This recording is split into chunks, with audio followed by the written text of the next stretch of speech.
Alright, Filipino Reaction. Nandito na naman tayo mga kaibigan. Reaction video na naman tayo dito sa buhay-buhay ni Pastor Apollo Quiboloy kung ano na ang nangyayari sa kanyang love life ngayon. Ito na ang pinakabago, PNP at KOJC. Nagkasagutan, nagpalitan ng paratang ng humarap sa Senado. Okay? Ito na ang breaking news ngayon mula sa ito ang balita.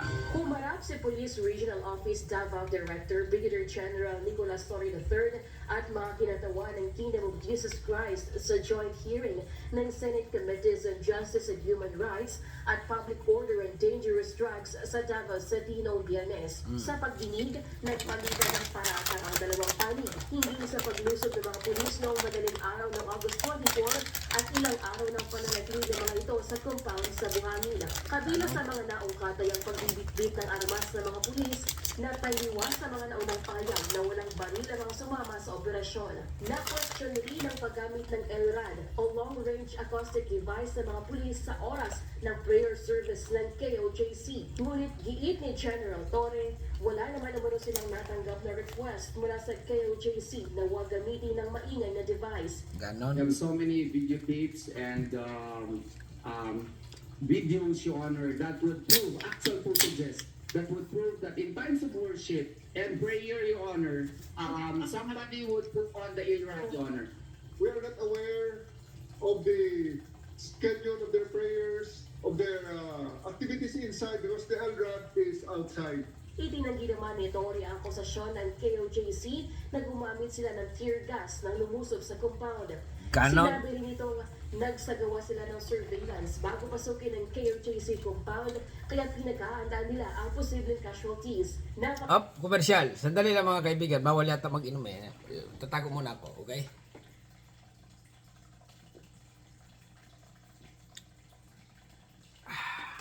Pag kayo nag-YouTube, huwag kayong gumano ng alak, okay? Medyo tumago kayo. Okay, continue lang. Continue lang bago tayo mag-gangal. Pag-usapan Okay? rin ng umano'y paggamit ng pepper spray ng isang pulis laban sa isang KOJC official habang nasa compound. Ayon sa Piero Davao, narinig na ang nasabing pulis at sumasailalim na sa investigasyon dahil sa insidente. Binanggit rin ni General Torre na gumagamit sila ng tinatawag na live and motion detector at ground penetrating radar para suriin ang compound at hanapin ang posibleng pinagtataguan ni Apollo Quiboloy at apat na iba pang co-accused sa ilang kaso. Malalim na yung inuhukay kay Quiboloy. Malalim na. Ha? Ayan mga kaibigan, parang balo na. Okay? Baka mamaya ang mahukay dyan ay ginto na. Ha? Di ba? Sa lalim ng hukay kay Quiboloy ay sigurado. Baka ginto na mahukay. Binaon ni Quiboloy. Kasi nga si Quiboloy mayaman yan. Dahil pira yan. Okay? Sigurado, maraming ginto rin yan.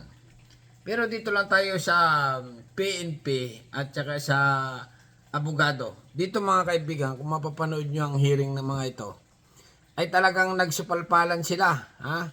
Kanya-kanya silang pagalingan. Pero medyo lamang mga kaibigan. Ang abogado ni Quiboloy kasi nga yung mga senador doon na nag-iimbestiga ay panig kay Quiboloy.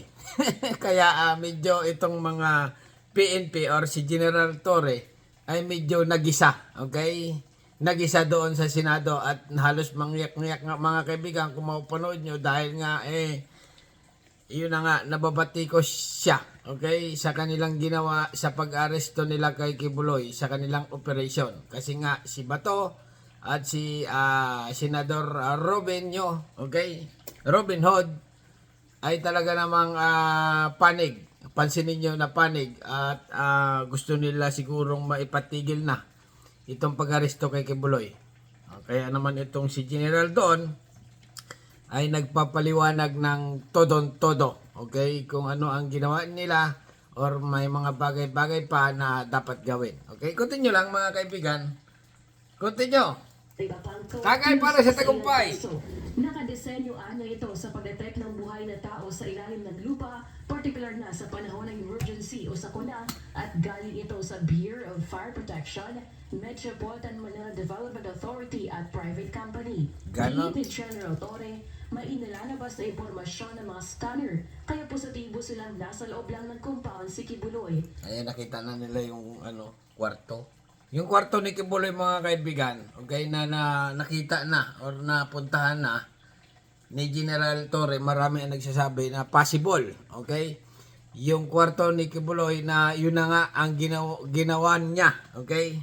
Or doon niya ginawa ang kahalayan kay alias Amanda. Doon sa kwarto na yon, dahil nga yung kwarto na yon ay napakaganda daw, mga kaibigan, na confirm na doon nga natutulog daw si Kibuloy. Okay? Continue lang.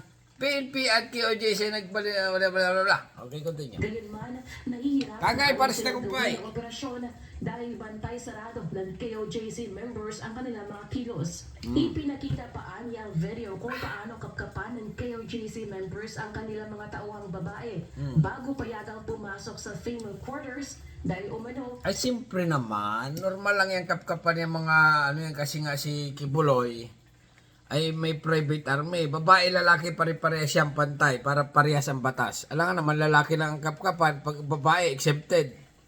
O, di ba? Normal lang yan. Okay, continue lang. sa hinalang baka magtanim sila ng ebidensya. Hindi Tayo totoo naman, sir na ang pulis ang nang-aapi dyan. Tingnan niyo naman, law enforcers ang piniprisk ng mga tao. And look at their people. Ay, ganun, baliktad. Baliktad pa lang, mga kaibigan, ha? Baliktad pala kasi PNP yung babaeng pulis pala. Okay, pagkakaintindi ko, babae. Mga pulis ang nagaganon, kap-kap. Ngayon, babaeng pulis ay kinakapkapan ng isang sibilyan ni Kibuloy. Ha? Medyo parang mali. Ha? Parang mali talaga. Maling-mali. Kasi nga, sibilyan, kinakapkapan ng pulis para ano ba yung grabe naman itong batas na ito sa Pilipinas? Ha? Ibang klase. O, continue lang. Ng mga tao. And look at their people. All of them wear masks. Ganun pa sa amin pag pinapatanggal namin ang mask. Ay, ganon? Ganon? Baliktad? Ay, nako. Alam na, itong dalawa. Inarekomenda naman ng Senator Robin Padilla na sabay na mag-test ang PNP at KOJC ng mga equipment para matiyak kung may underground tunnel na sa compound. Meron nga, kumpirmado nga hukay. Ito si Ruby naman talaga, naman si Batoy, pinapaikot pa nila. Kaya nga inuhukay kasi nga may underground tunnel. Ikaw pa naman nahukayin mo yan kung hindi walang underground tunnel yan. Siyempre, ano yun, hukay lang, basta bundok or basta lupa, hukay lang na yan, mga ganyan-ganyan. Siyempre, alam na nila yan, na-detect nga eh. May underground tunnel talaga. Ibig sabihin, si Kibuloy ay may natago talaga doon sa tunnel. Okay? Continue lang. Hindi pumayag At ang takay para PNP. sa tagumpay. Sa nasabing pagdinig, muli naman inulit ni Senator De La Rosa ang paalala sa mga pulis at mga nasa posisyon ng gawin ang kanilang tungkulin ang isunod sa batas at kung ano ang nararapat ng walang nalat Pogi, mga pulis may dala na pagkain. labag na Jollibee. karapatan. Ipinunto rin ng senador na 2 linggo nang naghahanap ang mga pulis pero hindi pa rin anya successful ang service ng warrant of arrest laban kay Kibuloy. Sa paningin tuloy ng mga tao, mukhang may kakulangan sa ating mga pulis. Dumali ka. Ginagawa naman ng pulis ang kanilang makakaya. Kaya lang, daming mga EPS ba dyan sa hinaharangan sila. Dapat yan pag-aresto sa ibang bansa ito, mga kaibigan. Pag mga ganyan, nako. Ay, ikulong na. Alam niyo, mga kaibigan, dito sa gera sa Ukraine at Russia. Yung mga dati, yung nag-declare ng gera yung Russia sa Ukraine. Ang daming mga pasaway, mga vlogger, mga newscaster, pinipigilan nila, okay? Pinipigilan nila na pasukin ang Ukraine. Mismo doon sa Russia. Ngayon, ang ginawa ng Russia, sabi ng presidente nila, lahat ng bumabatiko sa government ng Russia, yung mga operation nila, kasi nga, lumalaban din sila sa mga polis, arestuhin lahat. Yun nga ginawa ng Russia, mga kaibigan. Wala nang palipaliwanag. Pati sa mga media, lahat. O, di tigil. Tigil ang mga pasaway. Nung maaresto, kinulong na yata sa mga container. Pinatapon dahil nga against sa government. Ayaw sumunod. Okay? Kaya lang, balik tayo dito sa Pilipinas. Ito na nga, mga kaibigan, kapulisan ng Pilipinas, yung mga member ni Kibuloy, ay baliktad ang nangyayari. Kinakapkapan yung mga pulis. At saka lumalaban. Dapat yung pag-aarestuhin lahat. Talaga naman. Continue na. Na-high blood ako dito. Continue. Nais Tagay, naman pares na ng kumpay. KOJC na umalis na ang mga pulis sa kanilang compound para makapag-resume na ang kanilang operasyon at makabalik na sa pag-aaral ng mga estudyante. Ngunit nang talungin kung hanggang kailan mananatili ang mga pulis sa KOJC compound, ito ang naging tugon ni Torre. How long do you intend to stay there? We won't stop until we arrest for the tubulan, sir. We Ito believe naman si Senador Bato de la Rosa. Common sense naman yung tanong na yan eh. Kailan ba, hanggang kailan kayo mag-stay dyan? Natural, hanggat hindi nahanap si Kibuloy. Common sense lang yan eh. Continue lang. he is in KOJC compound. and Na-high we blood look ako for him. dito. Continue. If Tagay! only the KOJC, again, if only the KOJC members will cooperate with us, leave us alone what we are doing, we're not hurting them. We're not hurting them. They are the ones impeding us. Sa uli, umapila na lang sa Senator De La Rosa kay Pangulong Ferdinand Marcos Jr. na mamagitan Order nga ni PBBM yan, secret lang eh. Ha? Si PBBM na nga nagsabi, walang pwedeng ibang-iba. Ganon. Basta't arestuin. Walang ibang dapat pumigil. Okay, ganon. Basta't arestuin si Kibuloy, iharap sa Senado, paliwanag sa sambayan ng Pilipino. At doon sa Senado ay magpaliwanag kung ginawa niya itong bagay-bagay na ito at ginanong-ganon niya si Amanda, alias Amanda. Okay? Ayun lang, si BBM. sa sitwasyon. I am appealing to you, Mr. President. Ah. Please, listen to these people. Tumalik ka, listen to these people. Alam nyo si Kibuloy. Mr. President, Senador yata ito ni Kibuloy eh. Payak na eh. sana ibalik mo ang buhay nito mga tao na ito to normal. Not only to the QGC members, but Normal naman talaga eh. Wala namang problema dyan eh. Kung matatag ang paniniwala nila kay Pastor, na si Pastor nga ay Son of God, edi ilabas nila. Di ba? Si Pastor Pastor kasi nga isang malaking kasalanan niya pag-rape. Mapupunta ka sa impyerno. Kahit ikaw pa ay anak ni, Barbasistas, ay dapat magpaliwanag ka sa Senado. Okay? Kasi nga mga kaibigan, ito, usapang, lasing. Pagdating mo sa langit, tatanungin ka dyan. Okay? Nabi ka na tudas na. Ganon.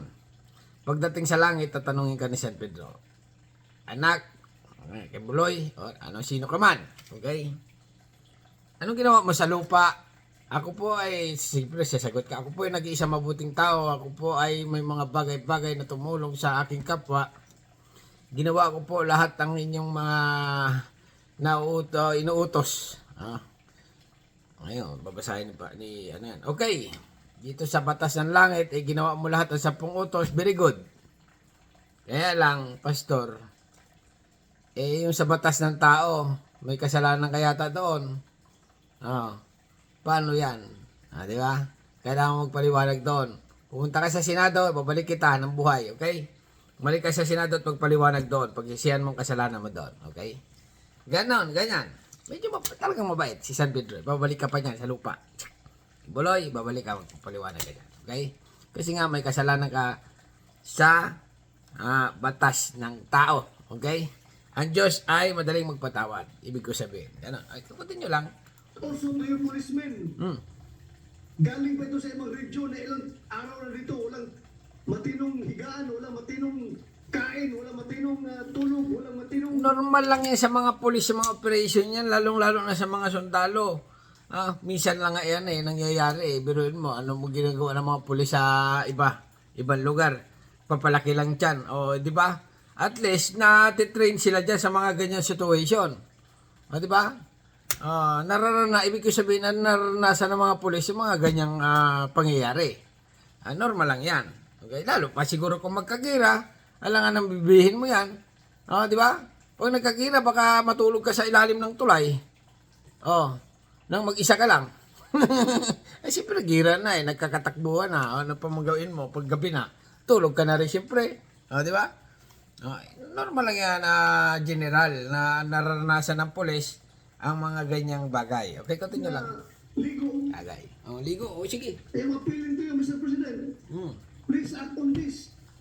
Huwag ninyo isara yung utak ninyo para mahuli lang si... Hindi na naman kailangan makialam dyan si PBBM o Bongbong Marcos kasi nga si Bongbong Marcos busy yun senador sa kung paano payamanin ang Pilipinas, damdaming problema ang Pilipinas.